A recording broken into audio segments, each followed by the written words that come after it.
Now, WJC's Purple Playbook brought to you by M&T Bank. And welcome into Purple Playbook. I am Alex Glaze. Joining me this week, we have Super Bowl champion Qadry Ismail as we get ready. I mean, we're in the middle of the offseason right now. It kind of feels like we're at the top of the hill and we're about to enter, that it's soon going to be OTAs, then before you know it, mandatory camp, before you know it, training camp. Boom, there it is. Like, this is the sweet spot of the season where the excitement is high, things are ready to ramp up. You got your 90-man roster pretty much all set, and now it's, the molding process, getting all the ingredients put together, and this is a new face in Jesse Minter taking over the helm. Yeah, absolutely. And they wrapped up rookie minicamp last week. A lot to get to when we're talking about the rookies. Jesse getting his first look at that draft class and some of the undrafted guys as well. And after rookie minicamp wrapped up last week, I asked him if anything stood out to him over that 3-day period.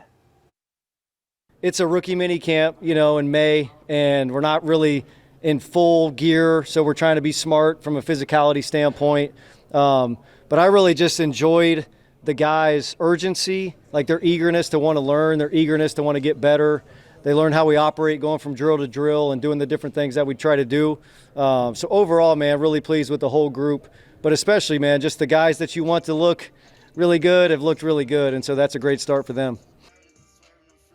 All right, Q, given that it is a rookie minicamp in May, we know that, but this is, I think there's a lot of excitement around this rookie class, right? This is a team that, it's a new era. We've said that multiple times over the last couple of weeks of Ravens football, but there's still that expectation. There are real holes on this roster, and I think that there are a number of guys that can really be plug-and-play guys when we're talking about, Avenga Ioane, Zion Young, guys that are positions of need that I think, from being out there, look like they're ready to step in right away. They are. And yes, we also have to be pushing caution in the sense of, we know that Venga is going to be out there. He's going to more than likely be the starting right guard. There's going to take a miracle for him not to be. At the same time, you look at Zion Young, I think that with the rush in / what they would do from a defensive standpoint or the defensive front, he's going to get into the mix as far as the rotation. At the same time, when you look at the way in which the offensive line played last year, I think the crew that they brought in this year, with Venga Ioane being the headline guy, if you will, they're in a good position. I think for a young player, it's about, a steady growth. It's not about just saying, all right, we're so excited. Bruh, take it practice by practice, moment by moment. You got a whole nomenclature that you have not heard before.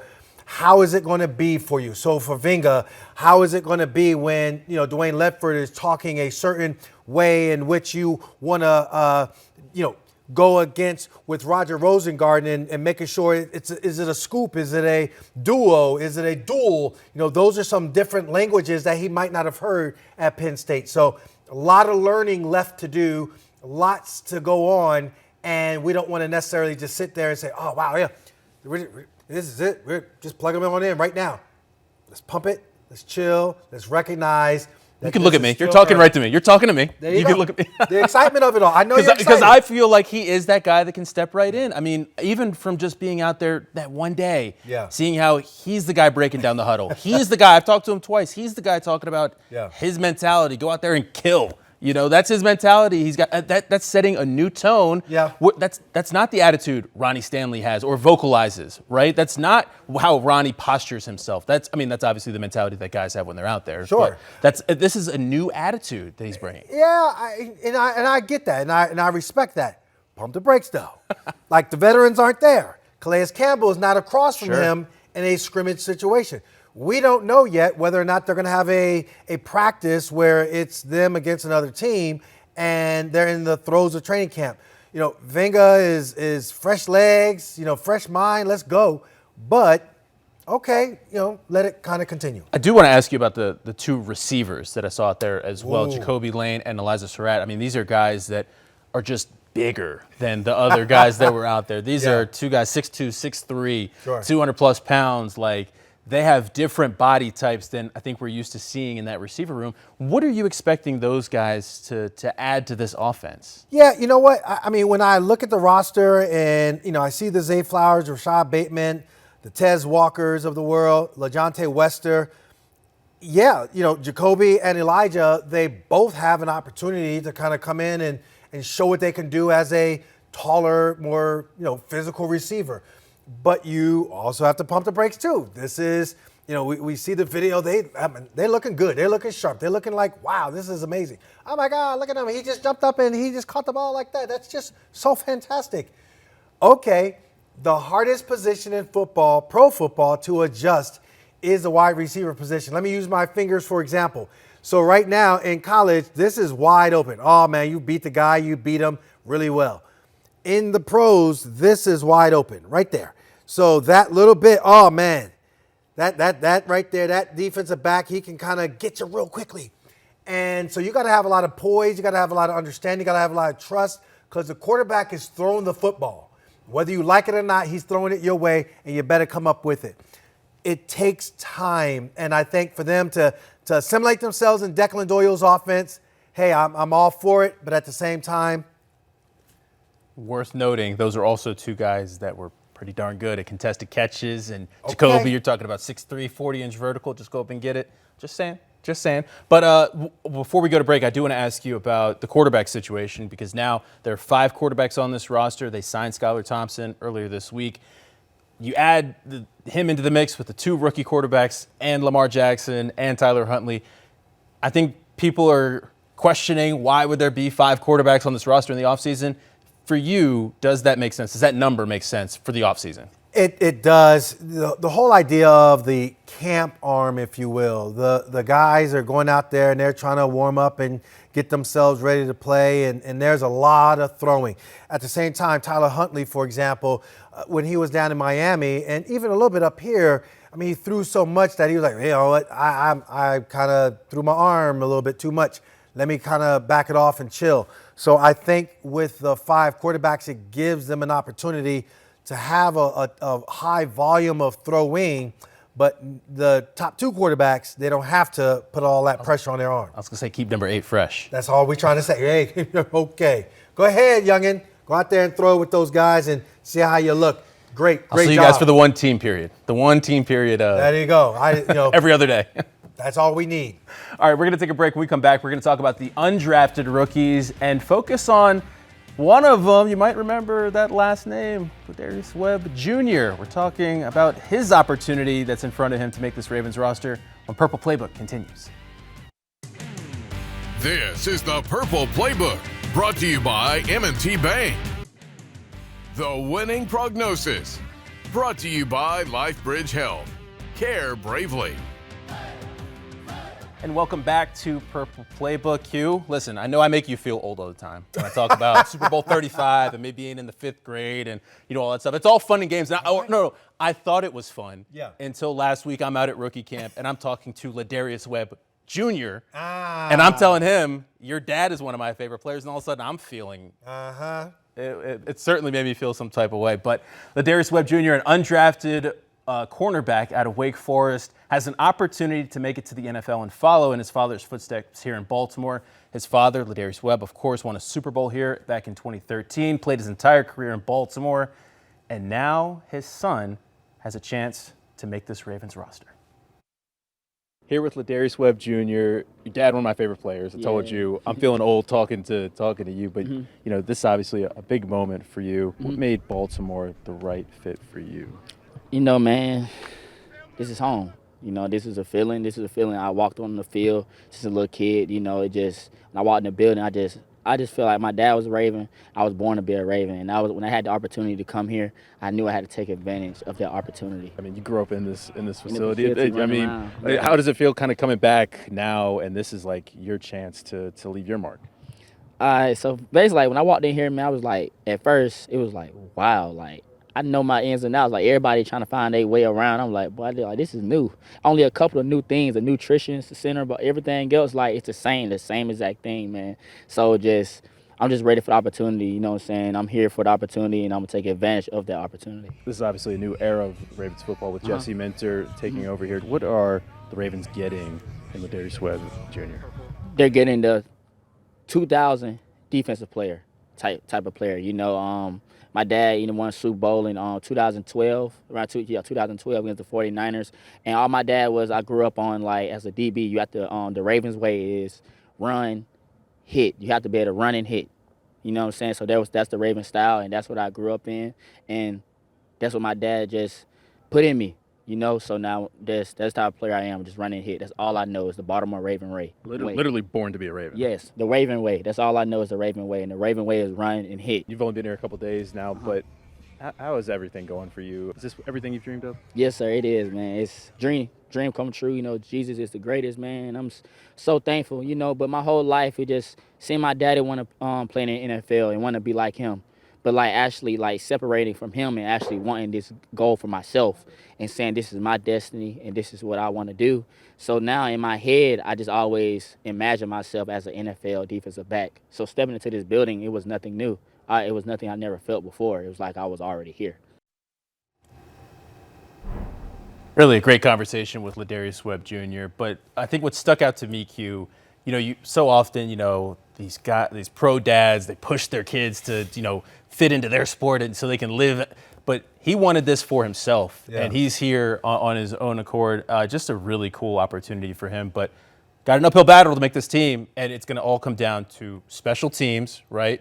But the right mentality. I mean, he's talking about running and hitting. That's what Jesse Minter's looking for in his DBs also. I'm going to let you know this, that obviously my son, Qadry, 2 years ago, he had an opportunity to be an undrafted rookie free agent and was able to make the practice squad. And absolutely, your wisdom that you give to your son, and in this particular case, Lardarius giving the wisdom to his son and telling him what the Raven way is about, he already has a leg up. I promise you this, when they get the playbook, both dad and son will be sitting down saying, okay, son, here's some of the things that are going to help you figure out and clump these groupings into put it to memory. These plays here, this is what you're going to think about when you're on the field doing this.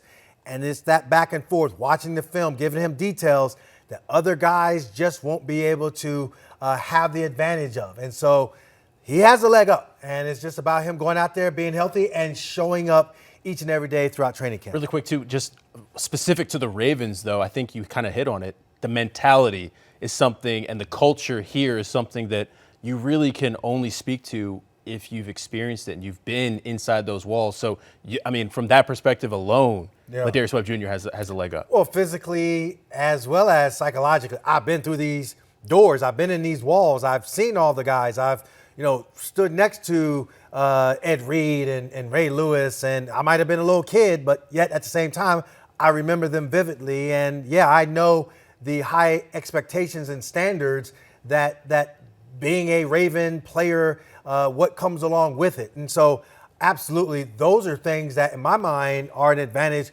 for Lardarius Webb Jr. I have a question for you. Just when you look at, Chandler Rivers, a smaller DB drafted out of Duke. Sure. And, a guy that really has been prided on being a ball hawk, but always around the ball, but run, hit. Have you noticed something about what Jesse looks for in his DBs, those guys? Is there some kind of common thread that you can find? There is a... 'Cause that's obviously his area of expertise. Absolutely. And there is a toughness there. There is a speed to the football. There is a nastiness that you have to have and a, as he says, an obnoxious level of communicating. And I think when you have that formula for your secondary and you see these young players that are sitting there like the Chandlers, like the Lardariuses of the world, those guys, that's a recipe for success. Absolutely. All right, we're going to take a break. When we come back, we are playing Something or Nothing. Believe it or not, Patrick Mahomes might be coming back this year. There's a world where 15 is back on the field. He just had surgery on his knee in December. We're going to talk about it when Purple Playbook continues. This is the Purple Playbook, brought to you by M&T Bank. The Bottom Line, brought to you by M&T Bank. And welcome back to Purple Playbook. It's time for Something or Nothing. I'm going to throw out a topic or headline, Q. And you tell me if it's something or nothing. It's that simple. Okay. Let's start with number 15. Patrick Mahomes is reportedly very ahead of schedule, according to the Chiefs' general manager. Is that something or nothing? Remember, had knee surgery back in December for a torn ACL and LCL. That is nothing. And here's why. Because it was 2 ligaments that had to be repaired. And typically, you're looking at about 15 months to get back to where you feel like, oh, I can do anything and be invincible. So this is well within inside that time frame. That's great for him, but it is nothing in the grand scheme of things because they're going to be treating him with kid gloves come training camp. My only question for that would be just with modern medicine and what we're seeing with these elite athletes. Like, look at Jason Tatum and what he just came back from with the torn Achilles and upped his time and was able to come back and play meaningful minutes for the Celtics at the end of their season, end of the postseason. So I'm thinking, is there a possibility we see Patrick Mahomes on the field before maybe we were expecting this year? There is a strong possibility. Again, from a aspect of healing and recovery, I think it just depends upon who's in the building when it comes to his trainers and what the team is looking to do. If they're very progressive and outside the box thinkers, then sure, I think he can absolutely come back. But from an investment standpoint for the Chiefs, there might be like, hold on, let's take a step back for. If they're ultra conservative, then no, they will not have him back being out there ready to go. Well, Andy Reid is saying that there's a chance he could participate in OTAs. Now, we don't know what that's going to look like, but we'll see. Hold that clipboard. Next one here, we have DeAndre Hopkins, former Ravens receiver. Right? Okay. Was just here for a D-Hop. second. Now saying that he wants to play with Joe Burrow and the Bengals. He says that the Bengals, he feels like, can compete for a Super Bowl with some help. Is that something or nothing? That definitely is nothing. Yoshi Voss is their third guy. You got T. Higgins and, of course, Jamar Chase. I mean, all those guys are just studs. So where is he going to fit in the equation? Obviously, last year, Todd Monken utilized him for a hot second, and then he just disappeared off the face of the earth. I think he still has a little bit in the tank. Like, he still can play. Okay, sure. But you got 3 fresh young dudes that can straight up ball out. And then you got a 4th guy who had an amazing training camp and was solid in the regular season. So you got 4 wide receivers. Where are we looking at with D-Hop? I'm going to double up on this one for a second with D-Hop here because, there's been the talk of him potentially returning to Baltimore all offseason. It's kind of been an interesting discourse because it feels like he might be open to it, would be. But then the new numbers just came out, and I believe LeJohntay Wester now is number 10. So I think that door's shut. I think that's something. I think that tells me D-Hop's not coming back to Baltimore. Well, we just know that, LeJohntay is like, I want to take care of myself. Hey, can I get a number 10? Oh, yeah, sure, go ahead. Boom. Now, if D-Hop comes back and he's saying that, well, listen, I like that 10, okay, we can negotiate. Okay, go ahead so maybe I'm reading too much into that then. Could be, potentially. Potentially. All right, we're going to take a break and wrap up the show. When we come back, you are watching Purple Playbook. Give me. This is the Purple Playbook, brought to you by M&T Bank. Now, WJZ's Purple Playbook, brought to you by M&T Bank. And welcome back to Purple Playbook. As we get ready to wrap up the show, we want to give a shout out and show some love to some people who mean a whole lot to us here at WJZ. Mike Pupo and his wife Linda Pupo retiring. Mike after 41 years here at WJZ, and Linda after 30 years. Mike, of course, our sports producer. That's him in the sports office there to your left. I mean, he means so much to our team here. We're going to miss him a whole lot. And we actually had to bring in Mark Viviano, the old sports director, to say a few words about what Mike has just meant to this department and to him. I was blessed with 22 wonderful years working alongside Mike Pupo, and we often spoke of the overuse of superlatives in sports reporting.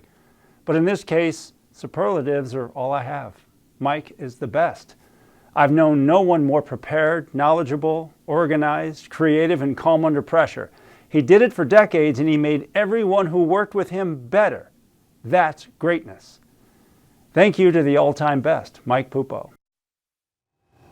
Yeah, similar to Sports Q, you know, the people that we work with, they're in your foxhole, right? They become your family, and Mike has meant a lot to so many people here at WJZ. Yeah, you know, it is so interesting. When I got the call to work with Mark Viviano, I was so incredibly honored, and I was like, yes, let's do it. And then I got a chance to meet Mike Pupo, and for Pupo and I, it was just instant chemistry. You know, his ability to, you know, say one or 2 points to help me kind of direct me on where I needed to, you know, give the audience a better understanding of a given play, a given game, a theme of what has gone on in a season. That is what Mike meant to me, and he was very good at making sure that every week on my prediction that I'd be getting my prediction in on time with a timely text as well. So Mike, just a pro's pro. You got to make sure that you get those predictions in. But also, you know, above all else, you know, Mike and Linda, I've said this before to them too, just good people, Yes. kind people. Yes. And, you know, they've worked here for so long. I don't think you'd find one person that has a bad word to say about either of them. And that's just a testament to just who they are. Yeah, a person's character is not how you know, act in front of them, but it's how you are behind the scenes. And I think when you see and hear the people talk so fondly of them, it talks so well about who they are as humans. Absolutely. Now Mike going to be on the short list of people that gets my texts after games or during games about the Ravens and Orioles. So sorry about that, Mike. That's going to do it for this week's Purple Playbook. For Super Bowl champion Qadry Ismail, I'm Alex Glaze. We do this show every week. See you next week.